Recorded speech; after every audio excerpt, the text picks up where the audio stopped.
If an agent hands you a pull request that it didn't test, you should be annoyed. That's the attitude behind Cursor's new cloud agents, as Sam Whitmore and Jonas Nelle explained on Latent Space. It's not just AI writes code. It's AI gets a computer, runs your app, proves it works, and comes back with something reviewable. And once you see the workflow, you also see the next bottleneck coming, because it's not writing code anymore. It's everything around code. The simple mental model is, you're not chatting with a model that can only read files and emit tokens. You're delegating to an agent that lives inside a cloud VM with a real desktop and a real terminal. They'd had earlier versions of cloud agents, but the big shift is giving the model full computer use, pixels in and coordinates out, plus a dev environment that's actually set up for the repo. One of the hosts puts it bluntly. If you put yourself in the model's shoes and all you can do is stare at code and hope, you have no chance. This is where the auto tab lesson shows up. They tried lots of approaches like DOM-level browser tooling, then got more, just give it the box over time. A brain in a box, remove the constraints, and let intelligence be the bottleneck. With today's models, they think that bottleneck is still pretty far away. And once you accept that, the question becomes less, can it write a diff, and more, can it act like a developer? Internally, they frame it around 3 pillars. First, the agent tests its changes. In one example, it worked for half an hour, not because it was typing for 30 minutes, but because it spun up dev servers, ran through the flow end-to-end, and iterated until it was done. The goal is a PR that says, effectively, I tested this, not I tried some stuff. There's a calibration layer too. Simple copy changes might skip it. Complex changes default to tests.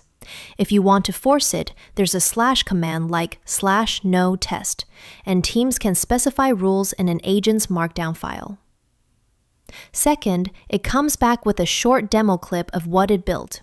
That's not a replacement for code review, but it's a much easier entry point than a giant diff, especially when the code volume starts exploding. Third, you get full remote access to the VM. They call it VNC, basically remote desktop. Hover, type, run terminal commands, poke at the app yourself. The clip gets you aligned, and the live VM lets you finish the last mile. A surprisingly revealing demo was just an error message. They wanted a better message when saving secrets fails because the secret is too large. That's partly backend error handling and partly the UI surfacing it. What's interesting is how the agent chose to test. No prompting, no hand-holding. It opens DevTools, writes a little JavaScript snippet to paste 5,000 characters into the input, hits save, and validates the new behavior. That's the kind of thing humans do without thinking, but it's exactly the kind of thing token-only agents often can't do. And it answers the skeptical question people always ask. Is this only for front-end? Not really. The point is, full computer access lets it test through the real workflow, whether the fix is in the UI, the backend, or the glue between. There's a funny meta edge too. Cloud agents can end up working on cloud agents. They joked about it being super meta, and also admitted they currently disallow an agent from starting more cloud agents, even though someday they might. The most compelling flow might be bug fixing because it turns confidence into an artifact. They've turned this into a slash command, /repro.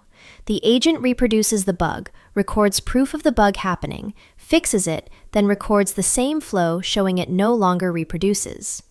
The team says that category went from hard to reproduce and takes forever locally to merge in 90 seconds. The specific bug was on cursor.com/agents. If you attach images, remove them, then submit, the removed images still get attached. The agent uses the native file picker to upload, which is one of those details that breaks DOM-only browser use. Then it submits the prompt and shows the mismatch, 5 images attached when only 1 should be. After the fix, it repeats the exact same workflow and shows only 1 image remains. This also connects to a classic concern. If you only look at passing tests, you can reward hack.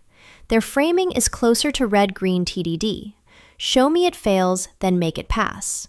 The proof before and after is the new primitive. Once agents can do larger chunks of work, humans don't magically get more time to review. The bottleneck just moves. The demo clips are a response to that.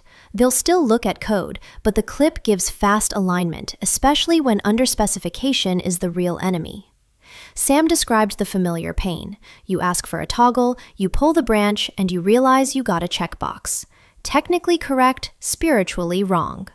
The clip surfaces that mismatch immediately, before you waste energy syncing, building, and squinting at diffs. This is also why best of starts to matter. Cursor can run multiple models head-to-head on the same prompt, and the team uses it more now because the output is watchable. 4 giant diffs is misery. 4 20-second clips is a decision. They even show a drop-down where you can pick multiple models at once and run them in parallel cloud agents, each with its own VM so they don't fight over ports. Best of is just a subset of parallelism. Under the hood, they've experimented with something beyond picking a winner, a synthesizer layer that looks at multiple outputs and writes a new diff, almost like an LM judge that can also code. One surprising result was that mixing models from different providers produced a synergistic output, better than using a single unified base model tier. They didn't ship it, but they might come back to it. Parallelism shows up in another way too, subagents. Sometimes you want more compute. Sometimes you want better context management. The parent agent can spin up subagents for specific jobs, like exploring the codebase, reading a lot quickly, or doing long computer use testing trajectories that would otherwise flood the main context. In the desktop app, it can be as simple as telling it, use a subagent to explore. You can click into the subagent, see what it's doing, and in at least some cases, the system will route that work to a faster model because the task is mostly scanning and summarizing. They also like subagents as a compression boundary. Let a subagent do a long rollout, then summarize it into a clean message passed back to the parent, instead of trying to compact everything globally. And this connects to a broader theme they kept circling. Memory isn't just remember my preferences. It's the agent understanding the particulars of your codebase, your dev commands, your quirks. The team points to dynamic file context as a promising direction, where memory looks like pointers and annotations in the file system. The spicier version is self-awareness, not consciousness, but knowing the harness you're operating inside, your constraints, your actual capabilities. They even hint at the researchy edge of the model editing its own system prompt, and immediately ask the right question.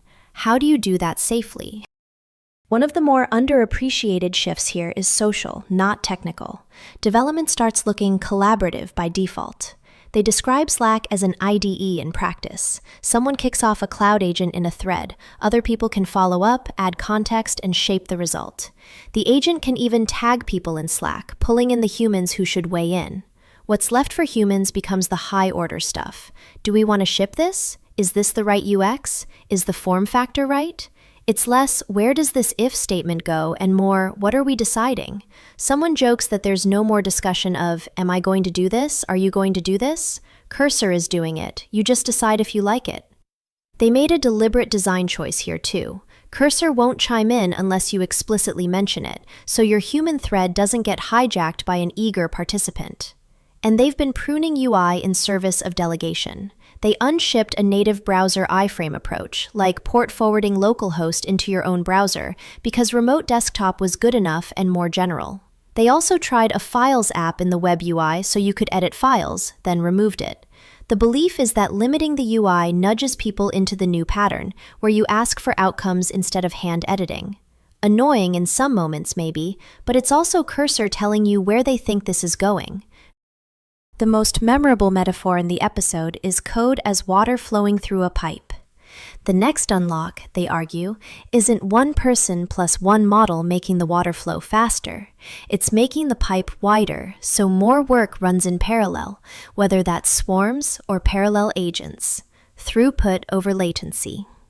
Once you see that, a bunch of second-order effects suddenly look inevitable.